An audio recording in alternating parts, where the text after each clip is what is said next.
يا صباح الخير والسعادة والسكر الزيادة، ويا رب ما يقطع لي ولا يقطع لكم عادة. يلا، النهاردة بقى يوم جديد وفيديو جديد وروتين جديد، بس إنما إيه؟ روتين حماسي من اللي قلبك يحبه. والله قلت أخدكم معايا كده تقضوا يوم كامل متكامل في حياتي في البيت. بتعملي ايه يا ميسو يا مساميسو كل يوم يا حبيبتي ببيتك؟ والله يا قلبي يا قلب اختك يا غالية، مش عايزه اقول لك يا حبيبتي ويعني وحبتك، واقول لك ان ده حال كل البيوت كل يوم. اللي نبات فيه نصحى فيه، اللي نصحى فيه نبات فيه، وهكذا وتتوالى الاحداث. قبل اي حاجه نصلي على النبي عليه افضل الصلاه والسلام، وما ننساش اللايك والشير. ولو مش مشتركة في القناة ما تنسيش تفعلي زر الجرس حالا وتعملي اشتراك في القناة عشان يوصلك كل جديد. ويلا بقى بينا كده نتشجع ونشوف يومنا النهاردة كان ماشي ازاي. يا رب اجبر بخاطرنا جميعا جبرا يتعجب له اهل الارض والسماء. بص يا جماعة، عشان اكون صريحة معاكم تمام، انا كان عندي ضيوف وكان عندي ناس وحاجات كده، يا رب يجعل بيوتنا كلها عمار يا رب. فانتوا ما تتخضوش من كمية الحلل اللي هتشوفوها. نيفر نيفر فور ايفر، انا مش عايزاكم تصدموا تمام، ولن اقبل باي كومنتات تقول لي انت ست مهملة، انت ست معفنة، انت ست بتنامي وتسيبي مواعينك في الحوض، انت كده الملايكة هتلعنك، انت كده الشيطان هيقعد في بيتك. يا حبيبتي يا غالية يا غالية، احنا الدنيا تلج عندنا. هو السقعة والتلج ده ما جوش عندك؟ ماشي تمام. كمان انا كنت والله مشطبة كتير من المطبخ، ولكن كان فيه الحلل تمام، فيها بواقي اكل تمام. فلملمت اللي لملمته ورتبت اللي رتبته وحطيت اللي في التلاجة. جيت الصبح بدأت اكركب وكده. عايزه اقول لكم ان انا رتبت غرفه النوم وغسلت. ده انا كده المواعين دي، المطبخ ده بسيبه لاخر حاجه. انا رتبت الانتريه ولمعت الارض بتاعته مسحتها يعني، وعملت غرفه النوم، وكان في غسيل على الحبل لميته تمام، وحطيت غسيل على الحبل. والنبي فكرتوني، عايزه ابقى اقوم افتكر اشوف اللي نشف فيه ايه والمه، واللي لسه ما نشفش وخايفه عليه يتسرق بدخله افرده على الكنبه هنا. ليه خايفه يتسرق؟ عشان ساكنه اول دور، اول بلكونه، فسهل يتسرق. ايه ده، انتوا عندكم بيسرقوا الغسيل؟ وحياتك احنا عندنا في مصر بيسرقوا الكحل من العين. غسيل دي كلمه قليله، غسيل بيتسرق؟ يا جماعه الغسيل يتسرق عادي، في عز الظهر كمان وفي عز النهار عادي جدا. الحمد لله يا رب، الحمد لله. انا هنا بقى واقفه برتب وبغسل مواعيني اللي والله العظيم كنت بجد هلكت. انا كنت محتاجه دراعين على دراعاتي يساعدوني تمام. المهم عايزه اسالكم حاجه بجد، والله ما حدش فيكم يعرف دكتور عظام كويس؟ دكتور عظام كويس تمام، لاني كان دكتوره هاله الله يمسيها بالخير بتاعه الروماتيزم والمناعه، كانت ممتازه قوي وكانت بتنجدني بصراحه في اي موقف. وزوجها دكتور هاني الله يمسيه بالخير ويرجعهم بالسلامه يا رب وييسر لهم كل عسير. كان بجد ممتاز جدا وبيتقي الله وعنده ضمير، وكان كويس جدا في الكشف. المهم ما علينا، هم سافروا تمام في مكان ما خارج مصر، واحنا دلوقتي الحاج صاحب البيت ركبته ورمة. كل فترة لما بيجري ورايا في المستشفى وبيجري معايا في المستشفى ركبته بتورم. ليه؟ مش عارفين. فاحنا عايزين نكشف ايه عليه، ده الغالب وعيالي يعني يا جماعة. نسأل الله أن يشفيه ويعفو عنه يا رب. المهم نرجع بقى ليومنا وحياتنا. قلت لكم ما تتخضوش من المواعين، ده أنا كده مشطبة كتير تمام، كل ده ومشطبة. والله والله وعياد ربنا. بصوا بقى، الحله دي معرفش ليه يعني ما بتفضاش من الحوض، الحله دي بالذات اعمل فيها رز. تمام، لما يكون عندي كميه افراد كتير وعايزه اعمل ما شاء الله بألف هنا، كيلو ونص رز، وبحط عليهم كيلو الا ربع شعريه. تمام، انا بحب الشعريه كتير في الرز. ماشي. حماته حياته بتقعد تقول لي انت بتحطي سمنه كتير وزيت كتير وشعريه كتير، حرام عليكي حرام عليكي. اقول لها اسكتي يا حماتي، اسكتي اسكتي، وفي الاخر كلي. لما تلاقي ادام الحاجه ناطع او طالع او طافح على الحاجه او زايد، قولي لي. فبعد اذنك يا حماتو ما تعدليش عليا. والله احسن حماتو حياته بتكره فيا اني بستخدم بصل كتير في الاكل، بستخدم توم كتير في الاكل، بستخدم مواد دهنية كتير في الاكل، سمنة وزيت. يا جماعة هو ادام الحاجة او معيارها او قانونها، او مش عارفة انتوا بتقولوها عليها ايه في بلدكم او بلغتكم، بس انا اعرفه ان ده معيار او تكلفة او تخديمة الحاجة او قانون الحاجة ده كده الاكلة. ولكن الحمد لله طبعا، يا رب يديم علينا الصحة والستر ويجعل بيوتنا كلنا عمار. الطاجن المستطيل ده شيلته ليه؟ عشان عايز يتنقع، لان مكان كنت عاملين فيه بشاميل وحاجات كده، فمكان الجبن فوق والبشاميل باظظ كده كتير فيه. الازايز، الفقرة المحببة. الفقرة اللي كل امهات وكل ستات البيوت بتكرهها، وجابوا ديسبنسر بتاع المية او قارورة المية بسببها. والله خناقة كل يوم، مين هيملى الازايز، مين خلص الازايز، مين شال الازايز، كده خناقة كل ام مع اولادها. لموا الازايز، شيلوا الازايز، حطوا الازايز، مين فيكم رمى. ولكن هعمل ايه؟ انا واحدة من الناس والله العظيم بقعد واشرب واسيب الازازة جنبي. فكركم هقوم المها بالليل واغسلهم؟ واحنا لحد الان الازايز عندنا بنحطها في التلاجة لحد الان. تمام، عشان بس ما حدش ايه يدينا كومنت انتوا كل دي ازايز. لا، احنا كل دي ازايز عشان ما عنديش ديسبنسر. تمام، ربنا يزيد ويبارك يا كريم بينا وبعبادك يا رب. الناس اللي لما بتشرب ميه من الحنفيه وتحس انها ما ارتوتش، مين كده؟ لان بقعد اشرب بحس ان انا كاني ما شربتش، فلازم اشرب ميه من التلاجة. تمام، ما اعرفش نعمل. بصوا بقى البوتاجاز بتاعي، شايفين والنبي انا عايزه اقول لكم، انا كنت اكتر فقره بكرهها في حياتي اغسل البوتاجاز.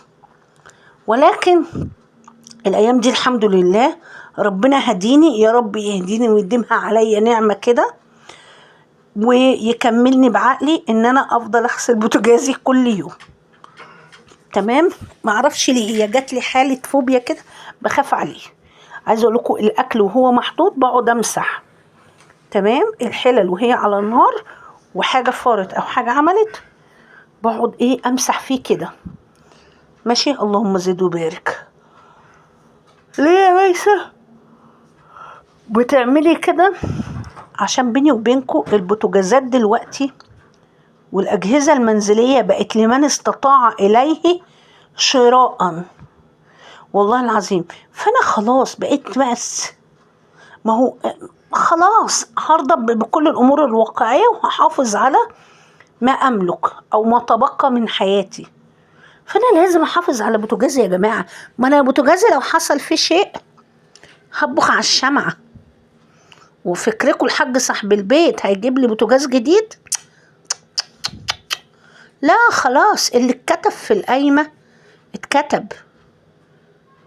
بجد اللي اتكتب في القايمه اتكتب. لكن نجيب جديد؟ لا ان شاء الرحمن. والله باذن الله ربنا يوسعها علينا دايما يا رب. بس انا في مشكله دايما اقعد اقول ايه، طب انا ما هو كويس والحاجه كويس يا جماعه، ده الحاجه عندي ما كملتش والله العظيم. تمام. بس احنا هقول لكم ازاي. الهلك عندي كتير.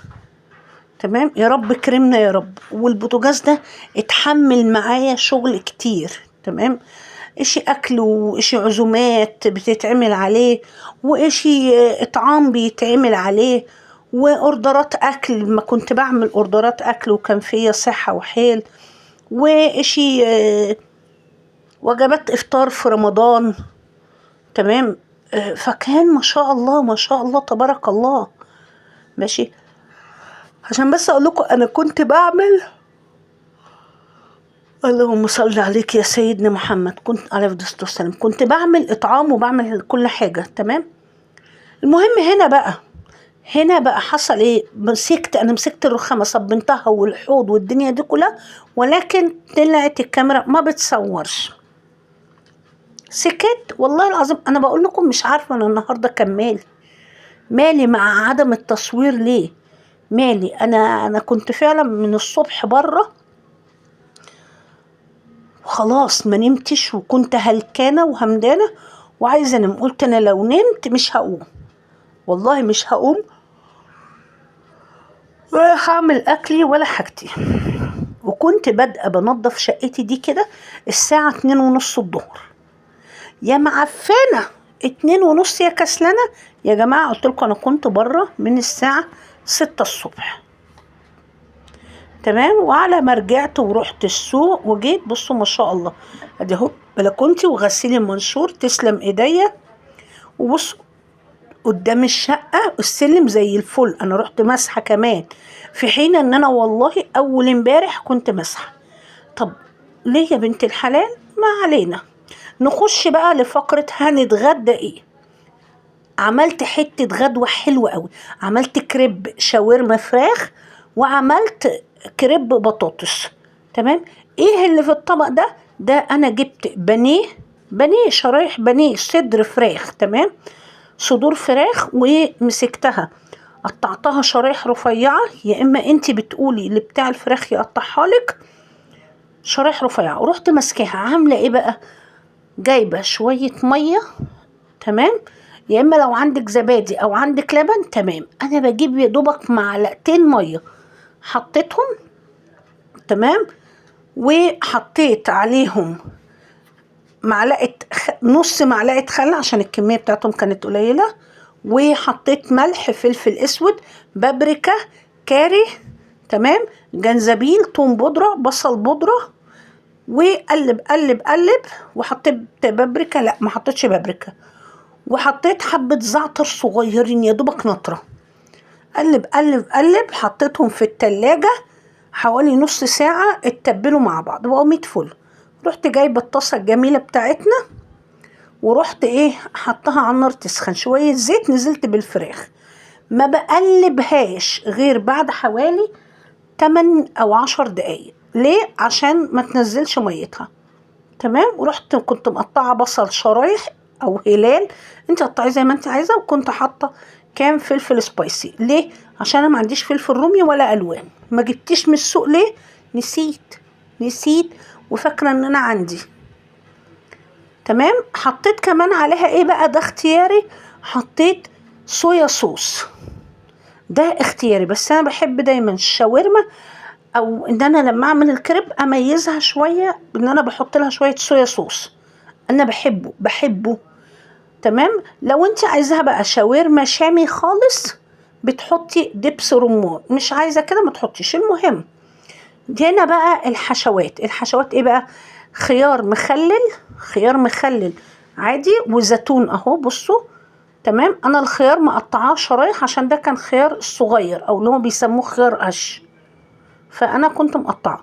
وكابوتش، ودي جبنه شيدر، وجبنه موتزاريلا شارياها ب15 جنيه وب10 جنيه بتتباع عندنا عادي في السرجه. وتوميه، التوميه دي انا اللي عاملاها، وبرضو الكاميرا ما صورتش، ولكن هقول لكم التوميه ازاي. التوميه ايه، المج بتاع الشاي بتحطي فيه ميه ومعلقة نشا، مج الشاي العادي الإزاز ومعلقة نشا، وتقلبيهم كويس وتحطيهم في طاسة أو في كسرونة أو في حاجة على النار. تمام. وتقلبي، تفضلي تقلبي بالمضرب فيهم لحد ما يتجانسوا مع بعض ويستووا ويبقوا خليط مهلبية كده. سيبيه يبرد. تمام. وتجيبي الكبة بتاعتك، كوباية زبادي صغيرة وفصين توم. انا حاطه هنا 3 أو 4 فصوص توم عشان انا بحبها فيها توم. تمام. وحطيت حوالي 6 معالق زيت. ماشي.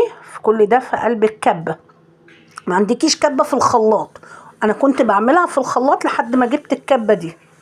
تمام. وبتطلع 100 فل و14 اهو. وتقومي حاطه معلقه خل او نص ليمونه، عصره نص ليمونه. تمام. وتروحي حاطه النشا اللي انتي عملتيه او المهلبيه اللي انتي عجنتيها. تمام. وتبداي تضربي واحده واحده. تمام. وزودي زيت، كل ما تحسيها تقيله وما بتلفش معاكي بتحطي شويه زيت، يعني ايه زي ما بيقولوا سرسوب سرسوب. وملح بس. شكرا. 100 فل. تمام. انا هنا بقى شفت عملت ايه. جبت عيش كريب الكيلو ب30 جنيه. تمام. وزي ما شفتوا عملته كده، حطيت تومية وحطيت، بصوا حطيت تومية وحطيت خيار وحطيت زيتون وحطيت كابوتشا وحطيت جبن. تمام. وحطيت الايه الفراخ بتاعتنا اللي هي شاورما الفراخ او فاهيتا او زي ما تقولوا عليها البانيه، اي حاجه انت عندك، او ستريبس حسب انت ما انت عندك. تمام كده.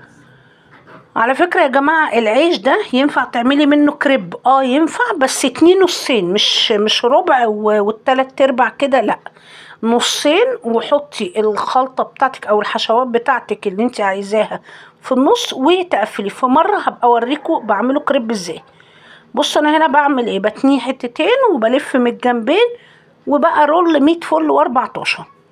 هنا ده الجريل. ما عندكيش جريل طاسة، ما عندكيش طاسة صاجة، ما عندكيش صاجة، هاتي صاجة الفرن وولعي الفرن وسخنيه كويس وسيبيه يسخن وحطي فيها نقطتين زيت. ماشي. ودخليهم الفرن بس كلهم مرة واحدة، وبصي قلبيهم. تمام. يتحمص من الجنبين وبألف هنا. عندك بقى الساندوتش ميكر اللي هو بتاع التوست. تمام. اللي بيتحطوا على بعض اعملي وحطيه بيبقى 100 فل و14. البطاطس بقى تفرق عن الفراخ في ايه؟ الكاتشب. بحط تومية وبحط كاتشب وما بكترش في السندوتشات عشان ما تضربش معايا من كتر المية والحاجات اللي جواها. تمام. ماشي. بصوا انا في واحد سهيت عليه وكانت النار عالية قوي فوطوها سنة، يعني خلوا النار وسط، الجريل يسخن او الطاسه تسخن وخلوا النار وسط، ما تعلوهاش جامد. وبصوا ما شاء الله تبارك الله، بألف هنا والله، بألف هنا. الكل من كان ليه نصيب النهارده وكل عجبهم الاكل جدا، اللهم بارك. كان جالنا ناس سبحان الله يعني، وكويس ان انا كنت مزوده. بألف هنا لينا وليكم.